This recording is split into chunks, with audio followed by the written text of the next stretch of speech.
인생은 죄 아래에서 삽니다. 참 비관적인 표현 같지만은 이것이 사실이죠. 아담이 타락한 이후에 우리의 인생살이를 뭐라고 표현할 수 있을까? 제가 이런 얘기를 들은 적이 있습니다. 우리가 태평양 한가운데 망망대해에 이 조각배 하나가 이렇게 떠 있는 거예요. 그게 우리 인생이다. 이렇게 표현합니다. 참 위태롭죠. 이 바다에 큰 배도 아니고 자그마한 조각배를 타고 가는 것이죠. 어디로 갈지 방향도 없고 목적지도 없는 그런 조각배가 바다 위에 떠 있는 거예요. 그러다가 폭풍을 만납니다. 비바람이 몰아치죠. 파도가 높게 일어 간신히 그 파도를 헤치고 노를 간신히 저어서 배가 살아납니다. 그러다 결국에는 갈 길을 찾지 못한 배는 파선하여 결국 가라앉게 되는 것이죠. 그런 인생에 대한 표현, 그런 인생을 우리가 견뎌낼 수 있을까? 이렇게 우리가 인생을 바라볼 수 있게 되는 것이죠. 내가 나 한 사람 개인이 어떻게 사는가, 의롭게 살았는가, 또 아니면 죄를 범했는가, 이것과 관계가 없습니다. 우리가 살아가는 인생, 모든 역사는 그 자체가 그렇다는 거예요. 그 가운데 사는 인생이 우리가 말씀을 듣고 하나님의 지혜로 살아간다, 신자로 살아간다, 그럴 때에도 사실 겉으로 보면 우리가 다 이해하지 못하는 인생의 파도와 경험들이 수없이 많이 있습니다. 우리는 되게 기쁘고 좋은 일들이 있으면은 좋다 이렇게 하고 이해하며 살지만 슬프고 고난이 닥칠 때는요, 이해하지 못하고 그것이 왜 이런가 이렇게 말을 하지 않습니까? 시편 90편 10절에 우리의 인생을 이렇게 정의하고 있어요. 우리의 연수가 70이요 강건하면 80이라도 그 연수의 자랑은 수고와 슬픔뿐이요 신속히 가니 우리가 날아갑니다. 이렇게 돼 있어요. 우리가 7, 80, 요즘은 90대까지 많이 사시잖아요. 100세 인생을 산다. 거기에서 무엇이 나오나? 인생을 돌아보면 결국에 나오는 건 똑같다는 거예요. 뭐죠? 수고와 슬픔의 인생이다. 인생의 자랑이 그거라 이거죠. 그런데 그나마 인생살이도 오래 살고 잘 살고 싶은데 그 욕망이 있는데 그나마도 신속히 가니 마치 화살이 날아가듯 날아가 버린다. 이렇게 말하는 거예요. 잠깐 사는 인생이죠. 이것이 인생에 대한 모세를 통해 주신 하나님의 인생에 대한 관점이에요. 하나님이 보시는 인생이 그렇다는 거예요. 우리 이런 인생살이 속에 우리가 무슨 소망과 위로로 살아갈까? 그러니까 무슨 재미로 우리가 살아갈까? 무엇이 우리를 버텨주게 할까? 그것의 답이 무엇입니까? 그건 하나밖에 없어요. 바로 예수 그리스도. 그 한 분뿐이 없습니다. 그 한 분밖에 우리의 위로와 소망이 없음을 여러분 굳게 믿으셔야 합니다. 우리가 이 인생을 감당할 수 있는 유일한 길은요, 그리스도뿐이 없어요. 그리스도가 없으면요, 근본적으로 우리 인생은요, 인생의 한계를 극복할 길이 없습니다. 인간이요, 아무리 애쓰고 고뇌하고 이성으로 판단해서 어떻게 하면 잘 살 수 있을까 고민하고 산다 할지라도 그 결국에 없는 답은 없습니다. 답이 없어요. 인생은 헛된 겁니다. 오래오래 살고 싶은 마음의 집착이 있잖아요. 건강하고 행복하게 살고 싶은 마음의 집착이 우리 안에 막 찔려오지만 또 한편으로는 항상 이런 마음이 있는 거예요. 이런 세상을 내가 살아 무엇하나. 이런 회의와 갈등이 내 안에 밀려오는 것이죠. 그게 인생이에요. 인생이죠. 사실 오늘부터 몇 주간 우리 인생의 이런 슬픔에 관한 주제를 좀 다루고자 합니다. 우리가 이 슬픈 인생을 어떻게 살아야 하는가? 어떻게 위로와 행복과 낙을 누리며 살 수 있을까? 오늘 본문이 먼저 이 말씀을 해줍니다. 11절, 12절 상반절에 보면요. 그 후에 예수께서 나인이라는 성으로 가실새 제자와 많은 무리가 동행했다 이렇게 되어 있죠. 그리고 12절 전반부에 보면 성문에 가까이 이르실 때에 한 사람들이 한 죽은 자를 메고 나왔다 이랬어요. 예수님께서 이제 무리와 함께 나인이라는 성으로 들어갑니다. 이때 당시에는 성을 들어가려면 항상 성문을 지나야 되기 때문에 통행로가 하나죠.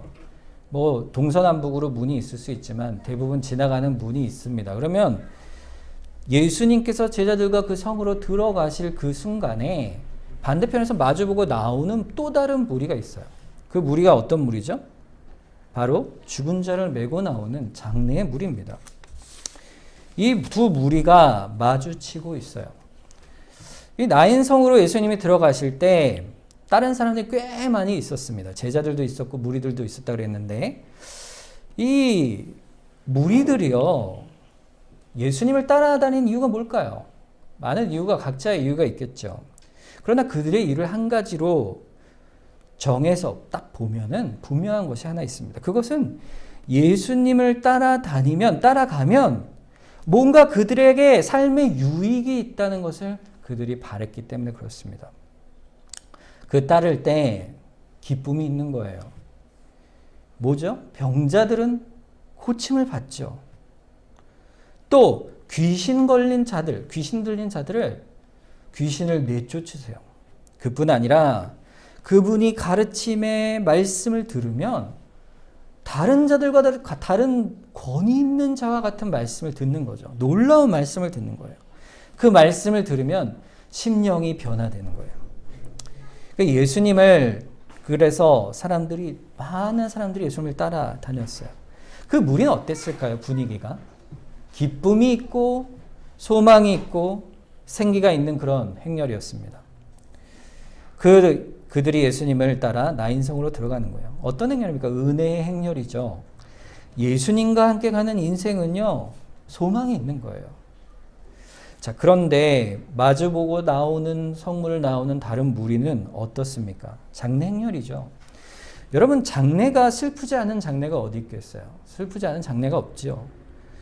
자, 그런데 오늘 본문에 나오는 성경 말씀을 보면요, 특별하게 이 장례가 너무 슬프다 이런 표현이 없어요. 그런데 다만 이렇게 담담하게 이 장례의 슬픔을 말합니다. 12절 하반부를 보세요.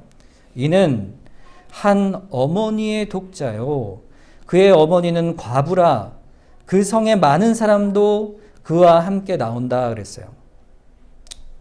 이 많은 사람들이 왜 이 장례에 동참할까요? 이 이웃 사람들이죠. 성의 사람들이니까.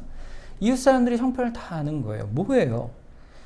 이 장례가 너무 슬펐기 때문에 그렇습니다. 너무 슬픈 장례예요. 그 이유가 두 가지가 나오죠. 이 죽은 이가 누구예요? 한 어머니의 독자예요. 외아들이에요. 자식이 없죠. 이 아들밖에. 근데 뒤에 보면은 이 자식이 청년이에요. 청년. 이 청년아 일어나라 그러잖아요. 주님이. 젊은 나이에 이 아들이 죽은 겁니다. 그런데 이 죽은 아들의 어머니는 누구예요? 과부예요. 과부. 그러니까 이 들은 사실만으로 충분히 그 여인의 고통과 슬픔과 아픔이 그대로 드러나는 겁니다. 그대로 드러나는 거예요. 여러분, 이 슬픔을 한번 볼까요? 우리가 삶의 실제적 모습을 한번 보면 당시 과부의 처지는요, 그 자체가 절망이었어요. 슬픔이었어요. 우리 시대에도 혼자 이렇게 사는 엄마들이 많이 있잖아요. 그런데 우리 시대와는요, 비교할 수가 없습니다. 물론 우리 시대도 힘들죠. 그러나 당시 유대인 과부들은요, 과부의 의복을 입고 지내야 됐어요. 과부의 의복이 뭡니까? 어떤 모습인지 정확히 모르지만 조복이잖아요. 조복을 입는 거예요. 꾸미거나 화장을 전혀 하지 못합니다. 머리도 풀어 헤치고, 그럼 외모로 사는 거예요. 사람들이 다 보면 알죠. 과부구나 아는 거예요. 그러니까 사회적 대우가 어떨까요? 그 불우함으로 인해서 사회적으로 천대받기가 일쑤였어요. 게다가 스스로 여자가 경제활동을 할 수 없는 것이 유대 사회였기 때문에, 당시 사회였기 때문에 남자인 남편이나 아들이나 자기 남자가 없으면요, 결국 아무것도 의지할 수 없는 궁핍과 가난의 삶을 살아야 되는 겁니다. 가난하고 천대받는 자의 대표가 누구죠? 과부인 거예요. 과부. 그가 살아가는 삶의 무능력과 또 생계의 막막함과 불의와 부당한 처지에 맞설 수 없는 그 모습의 형편을 성경은 항상 짝지으길 고아와 과부다 그래요. 고아는 어떻습니까? 부모가 아이를 돌볼 수 없는 상황이잖아요. 이 고아와 과부가 사실 똑같은 상황인 거예요. 그들이 불쌍한 것이죠. 불쌍한 거예요. 그래서 하나님께서는 십계명을 주시면서 동시에 율법에 그들을 보호하라고 말씀을 주세요. 출애굽기 22장 21절에서 23절에 보면 너는 이방 나그네를 압제하지 말며 그들을 학대하지 말라. 너희도 애굽 땅에서 나그네 되었음이라. 너는 과부나 고아를 해롭게 하지 말라. 내가 만일 그들을 해롭게 함으로 그들이 내게 부르짖으면 내가 반드시 그 부르짖음으로 들으리라. 말씀하고 있어요. 이스라엘 가운데 가장 불쌍한 자들, 그들에 대한 하나님의 보호하심이죠. 하나님이 뭐라고 하시는 거예요? 하나님께서 친히 나그네의 이웃이 되어주시고 과부의 남편이 되어주시고 고아들의 아버지가 되어주시겠다, 이렇게 선언하시는 겁니다. 그러니까 너희들은 그들을 사랑하고 돌보라. 그러나 과부의 처지는요, 실제 삶은 어땠을까? 그런데 그것보다 더 큰 아픔이 이 여인에게 있는 거예요. 삶의 현실보다 더욱 슬픈 일은요, 그 심령 깊은 곳에서 오는 애통과 고통 아니겠습니까? 슬픔이죠. 이 죽은 아들은요, 하나뿐인 아들입니다. 여러분, 그 아들, 남편도 없이 혼자 기른 아들 어땠을 것 같으세요? 얼마나 기를 때 애정을 쏟았겠어요. 아이가 아빠가 없으니까 자라면서 속 썩인 일도 있지 않았겠어요. 그러나 분명한 것은요, 이 아이가 자라서 이제 청년이 돼서 철이 들고 의지할 만하고 이럴 때에 이 너무 귀한 아들 아니겠어요. 어딜 가서나. 그 아들을 향한 사랑이 또 삶에 얼마나 든든하겠어요, 아들이. 그를 향한 사랑이 하늘보다 높았을 것이고 바다보다 넓었을 거예요. 여러분, 자식이라는 거는요, 참 그래요. 자식이 많아도요, 그중 하나만 잃어도 그 슬픔이 어떨까? 마음에, 가슴에 자식을 묻는다 그러잖아요. 만약에 자식이요, 전쟁이 나서 군인으로 나갔다. 아무리 좋은 것이 내가 가지고 있다 해도 그게 뭐가 낙이 되겠습니까? 속상하고 근심이 있는 자식이 있어도 마찬가지죠. 인생의 재미가 없어져 버린 것이 그 부모의 마음 아니겠어요? 그런데 이 과부는요, 독자를 잃은 거예요. 그 의미가 얼마나 크겠습니까? 성경은요, 인생에서 가장 큰 슬픔을 표현할 때 예레미야 6장 26절에요. 딸 내 백성의 굵은 배를 두르고 재 구르며 독자를 잃음같이 슬퍼 통곡할지어다 그랬어요. 그러니까 하나님께서도요, 가장 인생의 슬픔을 표현할 때 독자를 잃음같이 이렇게 말씀하시는 거죠. 여러분, 이 과부가요, 얼마나 기도를 많이 했겠어요? 기도를 많이 했겠습니까? 아들을 살리려고, 아들이요, 사고를 당했는지 아니면 병으로 죽었는지 어찌 알겠어요. 그런데 그 마음에 얼마나 애를 태우며 기도를 많이 했겠습니까? 안 된다, 아들아. 너는 안 된다. 죽지 마라. 차라리 내가 죽겠다. 하나님, 차라리 저를 데려가십시오. 이 아들을 살려주고. 얼마나 목놓아 울었겠어요. 그런데 아들은 소용없이 세상을 떠나갑니다. 여러분, 사실 이 슬픔을 볼 때 어찌 이런 일이 있을까 이렇게 생각이 들죠. 그런데 결국에 보면 이 모두가 사실은요, 그 모양과 정도는 다르지만 결국 우리네 인생의 궁극적인 모습인 거예요. 절망과 슬픔과 애통이죠. 수고하고 무거운 짐진 인생의 길이 아니겠습니까?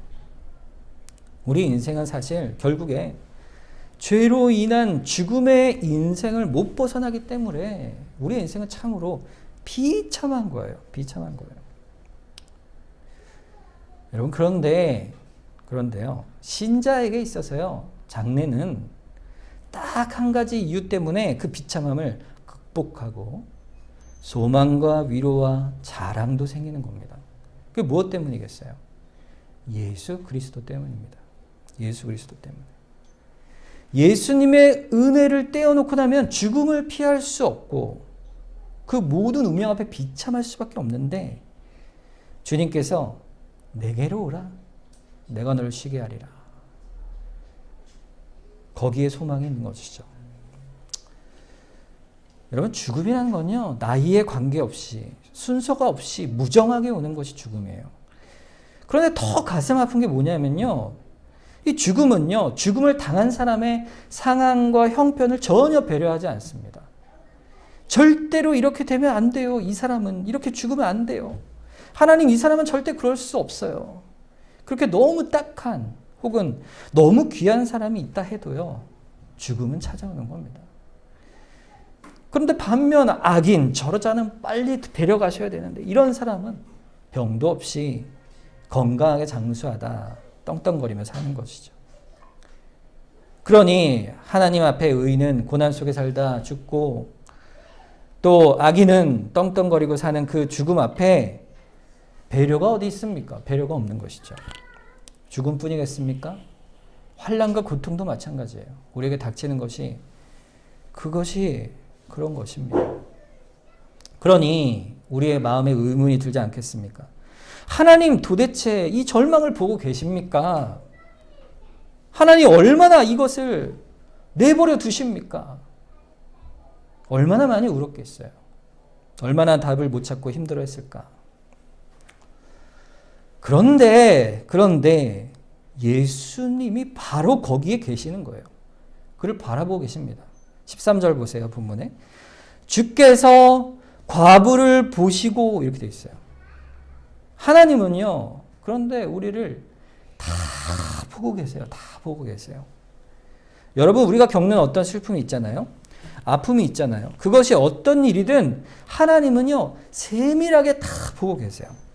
그리고 알고 계시고 그 아픔 속에 함께 계세요. 함께 계세요. 에이, 어떻게 그럴 수가 있습니까? 하나님이 함께 계시다면 어떻게 이런 슬픔이 있단 말이오? 그건 아니오 라고 말해도 그러한 외침 속에서 그 부르짖는 자에게 하나님은 거기에 같이 계시는 분이세요. 하나님은요, 슬픔을 아실까요? 믿어도 소용없는 것 같아요. 하나님 모르시는 것 같아. 아신다면 무정한 하나님 아닙니까? 이렇게 슬픔 앞에 항변할 때, 그런데 하나님이 뭐라고 말씀하시냐면, 내가 다 보고 있다. 내가 너희들 가운데 있다. 이렇게 말씀하시는 거예요. 그걸 어떻게 할까요? 먼저 예수님을 보면 압니다. 여러분, 세상의 가장 큰 슬픔이 주님이 이 땅 속에서 독자를 잃은 슬픔에 빗대어 말씀하시는데 하나님께서 스스로 자기의 독자를 내어주신 분이에요. 그것도 왜 내어주셨냐? 죄 중에 죽는 마땅히 멸망받아야 할 우리를 살리시려고, 우리를 그 죄 중에 살리시려고 자기의 아들을 사람으로 이 땅에 보내셔서 우리가 당할 모든 고난을 다 받으셔서 죽으시고 부활하시게 하신 것이에요. 그러니까 로마서 8장 32절에 자기 아들을 아끼지 아니하시고 우리 모든 사람을 위하여 내어주시니가 어찌 그 아들과 함께 모든 것을 우리에게 주시지 아니하겠느냐. 이것을 아는 거예요, 우리가. 우리가 겪는 슬픔과 인생의 상황의 아픔을요, 하나님이야말로, 주님이야말로 가장 잘 아시는 분이세요. 왜 모르시겠어요? 히브리서 4장 15절에 우리에게 있는 대제사장은 우리의 연약함을 동정하지 못하시리가 아니요 모든 일에 우리와 똑같이 시험을 받으시니 이로되 죄는 없으시다 그랬어요. 여기서 우리를 연약함을요 똑같이 시험을 받으시기까지 긍휼히 여기시는 분이다. 예수님이 그렇기 때문에 우리의 답이신 거예요. 예수님이요 우리를 모르실까요? 우리의 고통을 모르실까요? 그분도 다 아세요. 그 영혼과 몸의 그대로 심지어 죽음까지도 다 아세요. 우리의 슬픈 마음의 상태에 비탄한 마음 그대로 다 아십니다. 주님은 아세요. 우리와 똑같이 오히려 죄가 없으신 주님께서 그 죄를 다 당하신 거예요. 우리가 억울하여 당하는 고통, 애매히 당하는 고난, 운명이라고 받아야 될 어려운 형편의 처지, 아픔과 상실과 박탈, 어쩔 수 없이 당하는 모든 일들, 이 모든 것들을요, 예수님에게는요, 받으실 일이 전혀 아닌데, 우리를 위하여 오셔서 친히 일부러 받으신 거예요. 그것을 져주시기 위해서. 사람이 되어 이 땅에 오신 이유가 뭡니까? 결국엔 우리와 함께 이 자리에 함께 계시기 위해서 그것을 온전히 다 받으신 겁니다. 예수님은요, 우세요. 우리를 보고 우세요. 불쌍히 여기시고 비통히 여기셔서 우십니다. 주님은 다 아시니까 그러신 거예요. 여러분, 하나님의 사랑보다 큰 사랑이 세상에 있을까요? 요한일서 4장 9절과 10절에 보면 하나님의 사랑이 우리에게 이렇게 나타나신 바 되었으니 하나님이 자기 독생자를 세상에 보내심은 그로 말미암아 우리를 살리려 하심이라. 사랑이 여기 있으니 우리가 하나님을 사랑한 것이 아니요 하나님이 우리를 사랑하사 우리 죄를 속하기 위하여 화목제물로 그 아들을 보내셨기 때문이다 그랬어요. 주님께서 과부를 그렇게 보시는 겁니다. 그래서 오신 거예요. 과부를 향해서, 우리를 향해서. 본문 13절 뒤에 보면요, 이렇게 되어 있죠. 주께서 과부를 보시고 어떻게 하셨다고요? 불쌍히 여기사 울지 말라 말씀하시는 겁니다. 불쌍히 여긴다는 이 말의 원어의 뜻은요, 창자가 끊어지는 고통을 말해요. 여러분, 볼 때 얼마나 애가 끊어진다 그러잖아요. 애가 뭐예요? 이게 내장이잖아요. 이게 끊어지는 것 같은 고통을 당하는 거예요.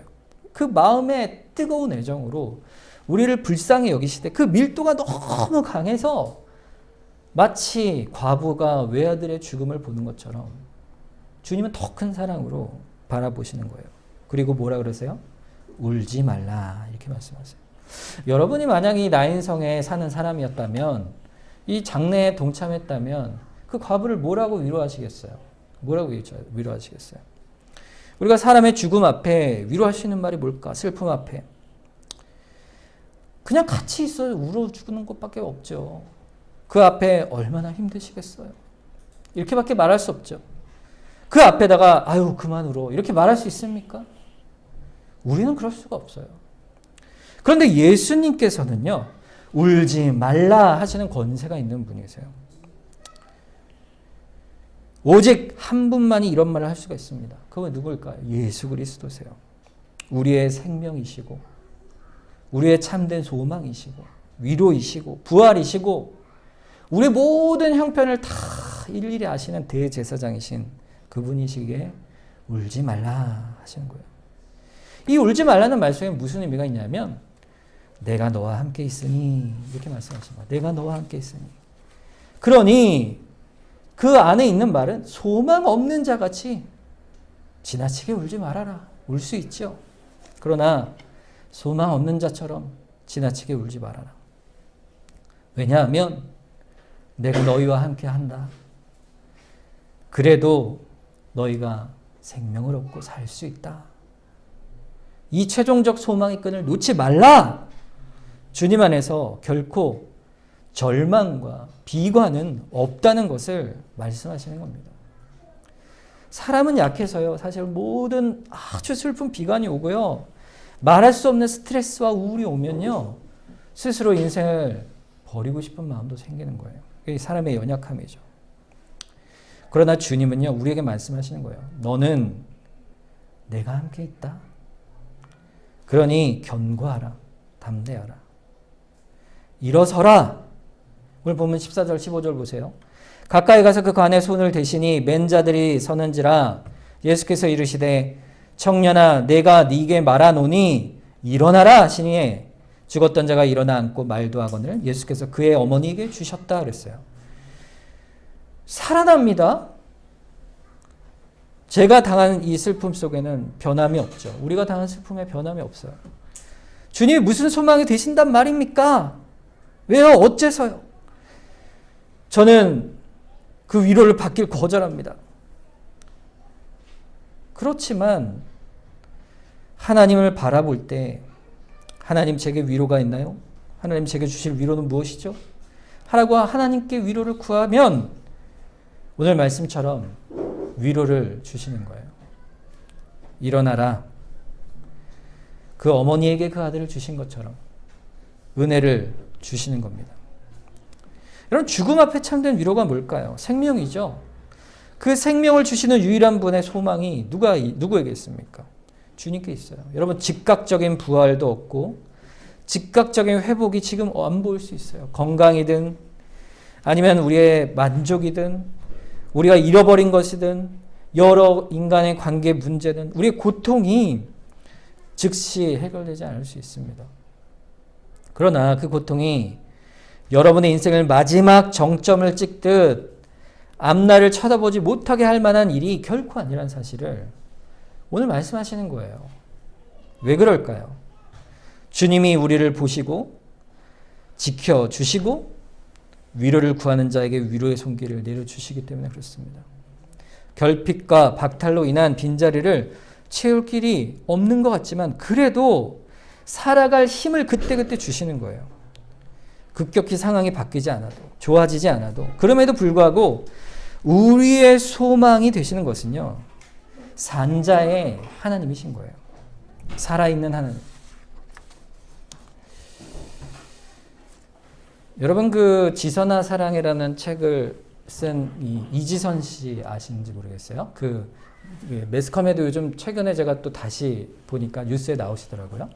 그 자기 모교인 이화여대 교수로 이제 사회복지학과 교수로 이렇게 서게 되는 것을 봤습니다. 근데 그분은 어떤 분이냐면요. 대학교 때 이 23살 나이에 자기 오빠와 차를 타고 집으로 돌아가는 길에 딱 서 있는 중에 술 취한 사람이 도주를 하다가 뒤에서 차를 이렇게 추돌을 한 거죠. 그래서 7중 추돌 사고가 나면서 차에 화재가 나면서 전신에 3도 화상을 입은 그러한 분이에요. 그래서 모두 다 이제 죽을 거다 이렇게 했는데 살아난 거죠. 그래서 병원에서 입원했는데 그때 마침 또 의료 파업이 있어서 그때 제대로 된 치료를 받을 수가 없는 거예요. 피부 이식을 계속 받아야 되는데 그래서 진통제로 하루에 3번밖에 못 맞는데요. 그것을. 근데 3시간이 지속되는데 그걸 견뎌내는 거예요. 9시간밖에는 약효가 없는데. 그래서 하루하루 그 고통 속에서 괴로워할 때 이분이 신앙이 좋은 분이었던 것 같아요. 어머니가 그런 얘기를 했다는 거예요. 어머니가 하루에 얘야 우리 하나씩이라도 하나님 앞에 감사할 것을 찾자. 그래서 우리가 어떻게든 이 상황 속에서 이겨내자. 그래서 뭘 감사했냐면 처음으로 숟가락으로 자기 손으로 밥을 떠서 먹은 것을 감사했대요. 그래서 또 어떤 날은 자기 스스로 옷에 단추를 낄 수 있는 그날이 와서 너무 감사한 거예요. 근데 어떤 날은 감사할 게 없더래요. 그런데 몸을 씻는데 화상을 안 당한 데가 딱 한 군데 있었대요. 발이었대요. 이 발이 이렇게 깨끗이 씻을 수 있어서 너무 감사합니다. 그랬답니다. 근데 이분이요, 이렇게 강연을 하면서 하신 말을 들었어요. 인생이 광야 같대요. 광야 같은 인생인데 하나님이 광야에서 무엇을 주셨죠? 만나를 주셨죠. 만나. 그 만나를 생각했대요. 이 만나를 통해서 감사를 주시게 하는 거예요. 하나님께서. 하나님 주신 은혜를 알게 하시는 거예요. 하나님께서 그 만나를 주신 이유가 뭘까요? 사람이 떡으로 살 것이 아니요 하나님 말씀으로 산다는 이 말은요. 결국엔 하나님이 네 인생에 함께 하신다. 그 사실을 알게 하신다는 거예요. 그래서 이 분이 그것을 생각했다는 겁니다. 근데 이분을 제가 이렇게 그 뉴스에서 봤는데 이분을 보는데 저도 모르게 이렇게 미소가 지어지는 거예요. 너무 좋은 거예요. 얼굴은 화상으로 인해서 평범하지 않죠. 그런데 너무 아름답더라고요. 그 미소나 그 마음에 있는 말들이 아름다워요. 여러분 TV를 볼 때 아무리 예쁜 연예인이 나와도요. 눈살이 찌푸려지는 사람이 있잖아요. 사람의 얼굴이 말해주는 것은요. 외모가 아니고 그 사람의 신앙인 거예요. 절망의 인생의 참된 행복을 아느냐? 예수 그리스도 안에서 이분이 그 은혜의 궁극적인 모습을 찾아간 것입니다. 과부의 독자를 살려주실 때 이 과부에게 있어서 그 은혜의 길은 어디서 나타났을까요? 주님이시죠. 여러분, 이 과부가요, 이 독자가 결국에 그리고 잘 살았다. 이 뒤에 이런 얘기가 있진 않죠. 어찌 됐을까요, 그 뒤에? 언젠간 또다시 죽었을 거예요. 고난이 있었을 겁니다. 하지만 그들의 인생은요, 바뀌었을 거예요, 분명히. 어떻게 바뀌었을까요?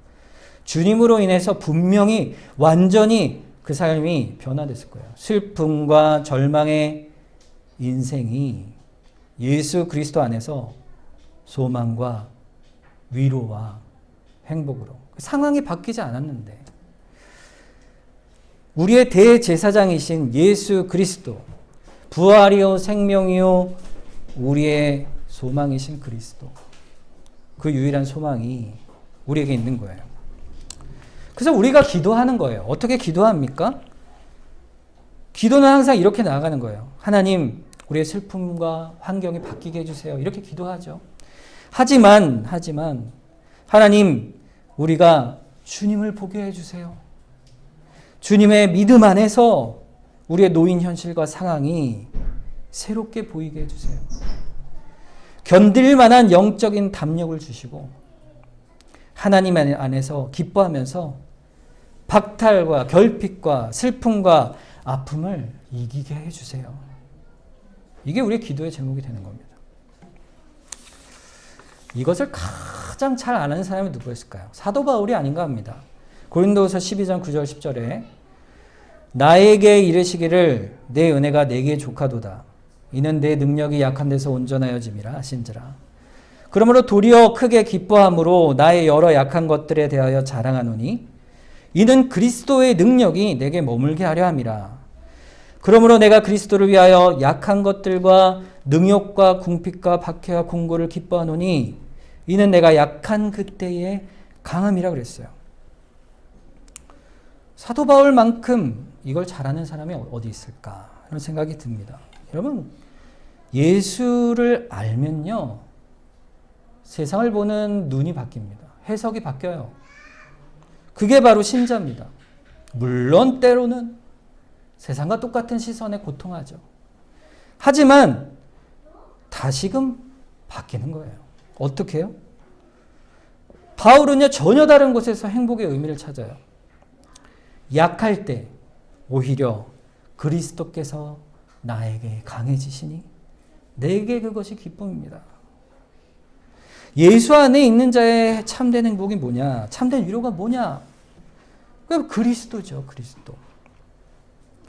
실제적으로, 경험적으로 삶에서 그거를 하나님께서 우리에게 고백해 가게 하세요. 여러분, 그 고백들이 여러분에게 있잖아요, 삶 속에. 물론 넘어집니다. 쓰러져요. 약해요. 그런데 그때에 주님이 우리를 강하게 붙들어 주세요. 삶이 다 슬프죠. 괴로움과 눈물이 있죠. 그때에야 그리스도께서 사실 강해지시는 겁니다. 내가 너와 함께 있으니 지나치게 울지 말라. 슬퍼하지 말아라. 신자의 삶의 역전이 여기 있는 겁니다. 결국 주님은요, 우리에게 뭘 말씀하십니까? 데살로니가전서 4장 13절. 이 데살로니가서는요, 주님이 결국 이루실 하나님의 나라를 소망하게 하여요. 근데 그 말씀 속에 이런 말씀이 있어요. 형제들아, 자는 자들에 관하여는 너희가 알지 못함을 우리가 원하지 아니하노니 이는 소망 없는 다른 이와 같이 슬퍼하지 않게 하려 함이라고 했어요. 우리에게 주님이 원하시는 건요, 내가 너와 함께 있지 않느냐. 그러니 소망 없는 다른 이들과 같이 너무 슬퍼하지 말아라. 이 말씀이 우리에게 주시는 위로의 말씀이에요. 여러분, 우리에게 있는 개개인의 삶이요, 여기에 다 적용이 되시길 바랍니다. 주님이 있어서 우리가 행복하고 복된 삶이 되는 것을 깨달으시길 바라고, 또 그 안에서 망망대해 같은 우리의 인생길에 참된 은혜요, 위로요, 소망이 주께 있음을 아는, 그래서 인생의 슬픔이 기쁨과 위로와 소망으로 바뀌는 그러한 복이 우리에게 있음을 우리가 고백하고 살아가도록 우리가 주님을 믿고 나아가야겠습니다. 오늘 말씀을 기억하면서 우리 합심해서 한번 기도하겠습니다. 주님은 나의 소망이십니다. 주님을 바라봅니다. 주님, 전 연약합니다. 또 슬픔이 있습니다. 주님, 그러나 주님의 계심을 믿습니다. 오늘도 주님을 의지하게 하여 주시옵소서. 우리 한번 이 시간 합심해서 한번 기도하겠습니다.